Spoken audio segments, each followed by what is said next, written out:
It is so nice to chat with you today. Thank you very much for the time. Thanks for having me. The thing I'm most curious about really is, where did this all begin? Because as a writer, director, actor, there must be so many moving parts to this. So what was the seed that started it? I wrote this. I started writing it so many years ago, like almost, it's embarrassing to say, like 10 years ago.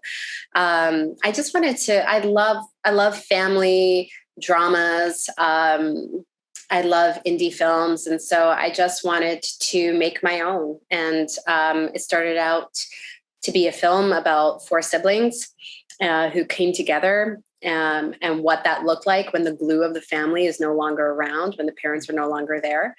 And then over time, I put it away for a bit. I came back to it, and then my own life kind of took over. I lived with my parents when my dad was going through chemo, and just kind of saw what an ugly disease cancer is, and how hard my mom was working, and and so that also became kind of a pillar in the story. And yeah, just slowly, just kind of taking really personal moments from my life, from friends' lives. I'm a huge voyeur, so I just kind of like pick and choose and kind of threaded it through this story. Well, the delicate balance you've got between the comedy, drama, the characters and how they relate to each other, it feels so natural. How do you build that when you're working through it? How much of it was trial and error, or did it just come naturally, or how did that come out? I think I understood the tone from the beginning when I was writing it. I understood the kind of film that I wanted to write, just from absorbing so many of them in my life. But then, it's very different after you write a script, what it's going to look like or what it becomes on the day when you have the actors there. And then after that, you're telling the story a third time when you're in the editing room. And so things did change a lot sort of through the process. When we were filming it, I allowed for a lot of improvisation. Casting is also key, just having that chemistry between your actors and making sure you have like the best actors possible. And I did, like, my cast was incredible. Who's Sandy and Steven, like, they're such strong actors, and they were so beautiful together. And then having Kim Coates there as well, who's like, kind of tough, but also loves comedy. Like, it just really like added a lot. But then in the end, like in the editing room, I found myself cutting out a lot of those, like the comedic scenes, partly because we were so over time, and I needed to cut things out and really kind of find what the heart and the core of this film was. And so there's some really funny, wonderful bits, but of comedy that are just like no longer in the film. So the film became something else, and it is kind of a fine dance. Partly it's discovering it as you go along. Well, in terms of bringing the character to life, did she change once you were actually playing her? Did you have a sense of how you were going to play her as you're writing her? And did that also change in the editing as well? I feel like Mona was very consistent. I knew her. I knew her voice. I knew her from the beginning, who this person was. I didn't always know what her core wound was, what her core motivation was. But I knew her. And so, I felt really confident about playing her and my ability to be able to just sort of like flip that switch off and on as soon as, the cameras were on. And I yelled action, I guess. And no, she didn't really change in the editing. I think the thing that changed the most was probably just a little bit of the story. And even then, the story stayed the same. It was just a lot of the excess had to be sort of shaped away. I love the way you play her from start to finish, because it does certainly feel like we had a sense of her in the beginning of the film, but how much we see of her standing up doing the speech at the end, we see a very different side of her relationships. When you're writing an arc like that, You know, how did you come up with the concept of how the siblings would expose some of these elements of her? Did you have a sense of what that would mean in the writing process? Um, Not at first. I mean, a lot of it was trial and error actually in the writing process. And I don't think I would ever write like that again. You know, it was, I mean, I've written other features, and I used to find the process so daunting and difficult, and writing this was so hard because I knew the essence of what I wanted to convey, but I didn't have a roadmap. And there's a reason why writers are supposed to have treatments, and you're supposed to have some sense of where you're going. And I never did really. And so Mona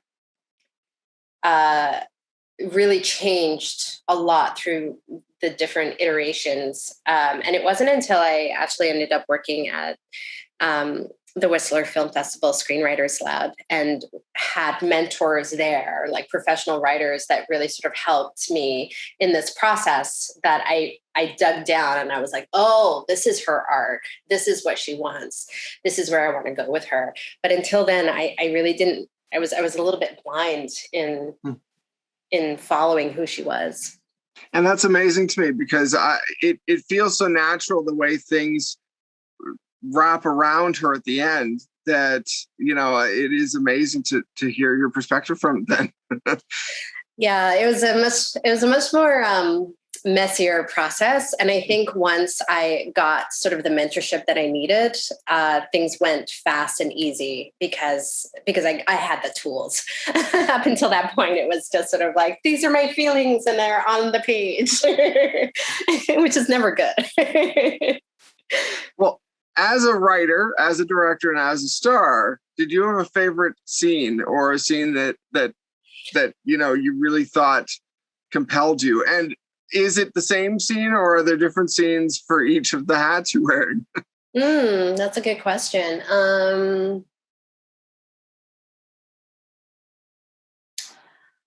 The thing that pops in my head as a writer was the scene where Mona's in her bedroom with her father, and she says, your DNA went sideways when you made me. Like, there was just something kind of poetic about what she says in that scene, and the simplicity of it. And it's one of the few times where Mona really just kind of opens up and isn't on like the defensive. So I liked that scene. And then as a director, I love directing the actors. I love the siblings. They're so funny, and they were so just so beautiful together. And the scene that kind of popped, like there was a few actually, like the Oh Canada scene was really fun to direct. I loved that. There was a scene actually in the car as well, which is no longer there, but we were all just sort of arguing and talking over each other and stuff. And I wish I could have kept it, but it just didn't work. And I loved actually some of the montage bits outside, like directing that, just because it was so visual and kind of experimental. And then as an actor, I really loved actually working with Kim Coates, and the moment in the bedroom where they're making love, and then afterwards, like it was a closed set, and it was just really intimate, and it was a very safe environment for both of us. It's obviously a very awkward thing to do, but as an actor, it felt very freeing, and it just felt like we found something really from both sides that just felt really like true to the characters and to why they like each other so much. I did want to talk to you about the Ocana scene before we talk about anything else there. Putting yourself on the line like that, standing up and it is a set, of course, but you're standing up at the bar singing. How did that feel? Did you have nerves about doing it, or what was that like? No, I didn't have any nerves. I felt very much in the moment. Like it felt like it was very strange, actually. I felt like my energy as a director also on the day was a lot more like, okay, everybody, let's go. And Mona's energy was like, come on, so it was kind of bleeding into each other. And yeah, the energy that day was so great because we had a lot of background and it was COVID. So we did have to be safe and everybody was wearing masks and stuff like that. But through it all, we were able to have a lot of fun. And there's something really great about being able to just stand on a chair and sing "O Canada" in like Regina, Saskatchewan in -40. Like there's just something really Canadian about that. That was awesome. So I was happy to do it. And it was fun to actually see people really get like sing along. And the other actors, I think we all had so much fun with that scene. It was fantastic. So I really enjoyed it. It popped the moment you started it. Yeah, Kim Coates actually came to set that day, even though he was like done, and he was just like watching in the background as well. So it was just like really nice because it felt like everybody was there just enjoying the moment. Well, in terms of working with this cast, I mean, Kim Coates, I mean, I love that final shot of him sitting in his office after the family has left and him just mouthing the words. And you know what he's saying, but he's got such a great comedic style to him, but he's also such a serious actor at times. What did you have a conversation with him about what you were looking for in the film, or what was the conversation like? Yeah, I mean, he was he was so game for anything. And before we started shooting, actually, we had like a well, first of all, I'd never met him before. I obviously knew who he was and like was a huge fan of his work. So the first day he came, like we went for dinner just to be like, hi, my name's Agam, just to like have a rapport. But then we had a rehearsal and he was there with with Stephen, Sandy and Hoos. And we all just got to play and we got to go through different scenes. And we spoke about the character of Brent and the ideas that I had around it. And he totally was on board. And he's like, listen, Agam, I really like comedy. I'm like, awesome. That's great. Let's see what we can do. For me, the biggest thing was I just wanted things to feel grounded, so even in the funny, just to make sure that it had and obviously that's who he is as an artist. So it wasn't a stretch. I mean, he was at the top of our list for a reason because we just knew that he was the guy for this. Yeah. Well, in terms of working with the brothers and the sister and building this relationship, did you work together on anything before you started filming, or did this all just happen naturally while you're filming? Because there is a great rapport between you all. It feels like a family. So did that take work, or is it just acting? No, I mean, I knew Stephen from like years and years ago. And so we had a rapport. And then Sandy as well. I knew her from many years ago. Hussein was the first person, like I did not know. And so he was a wild card. And I've told him this, I'm like, I was a little bit nervous because like his audition was great. And, but you're meeting somebody for like 10 minutes over Zoom because he was in Toronto and I was in Vancouver when we were casting. And I'm like, is this the person that I want to spend like the next, 20 days with to play my brother? Like, is this going to work? And he was like, it was the best decision to cast him because he is so full of heart and he was so funny and so much fun. And because of COVID and because it was so cold, nobody could go anywhere. And so literally on days off when the cast wasn't working, they would just like hang out in each other's rooms and watch movies and hang out, and Hoos would bring his like guitar and like they were just like they just bonded when they had the time to. And then I would just pop in and out and stuff like that and see them. And it was just really nice. And I think a lot of the rapport was simply because there was nowhere to go. And we were all stuck together, bubbling together because nobody wanted to get COVID. And no one wanted to be cold. Yeah. Well, yeah. What do you hope that, what does this film say for you? And what do you hope that it says for audiences? That I can do it. I know that sounds like, I hope that doesn't sound stupid, but, like there's so many naysayers and there's so many people that was like, you can't act in this and direct it. Like, it's going to be a disaster. Like, so-and-so did it in that film, but he's a genius. Like, I really don't think you should do this. I really got that a lot. And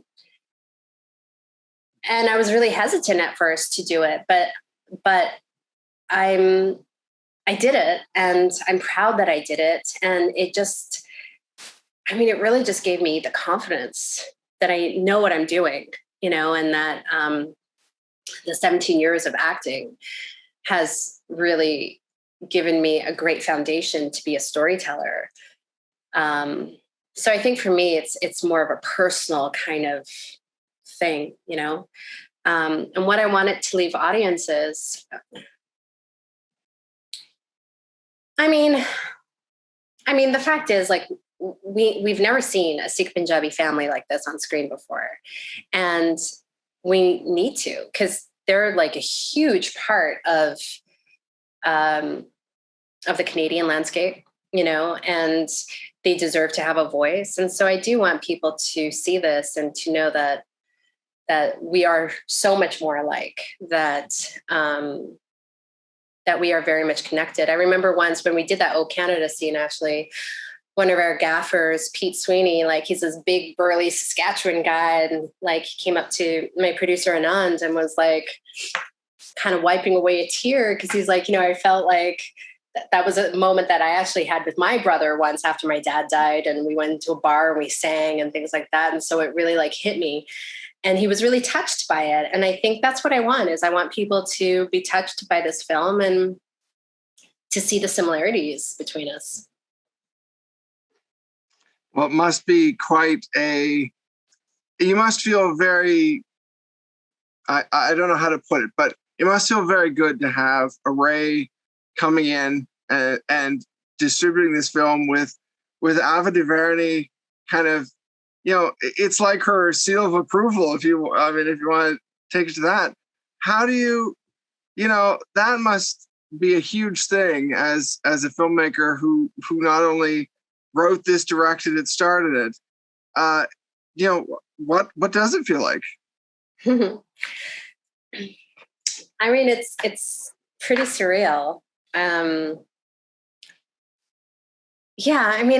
Especially as a Canadian filmmaker, because we've all, like, I've been in so many films that are so great, but, sometimes it's just so hard for people to see them. We just don't have the marketing tools in Canada to really like reach bigger arenas. So I'm so grateful that people are going to have the opportunity to watch this film now because of her, because of Ava, because of Array. And I'm so grateful as well because their perspective on film, on storytelling, they have a purpose behind their company. And I feel like it aligns so well with who I am as a filmmaker. And so I'm grateful that they're taking it on because they see the need for a film like this. And yeah, I don't know really what else to say. Like, it just feels like an incredible opportunity. Well, the last thing I'll ask is what comes next. I know that I'm sure that maybe you can't answer a lot of that, but what do you want to do next at the very least? I'm pretty happy with what's happening right now and how things are going. I just want more of the same. I love acting and I want to keep acting, but I know that my future is also about telling more stories. And so I'm on that path and I want to tell diverse stories. I'm currently in development for a feature film called Tiny Birds with Broken Brains. And we got we have some backing from Telefilm on that. So just, writing away. Well, thank you very much for the time. Congratulations again. It's a wonderful film. Loved every minute of it. Thank you so much, Andrew.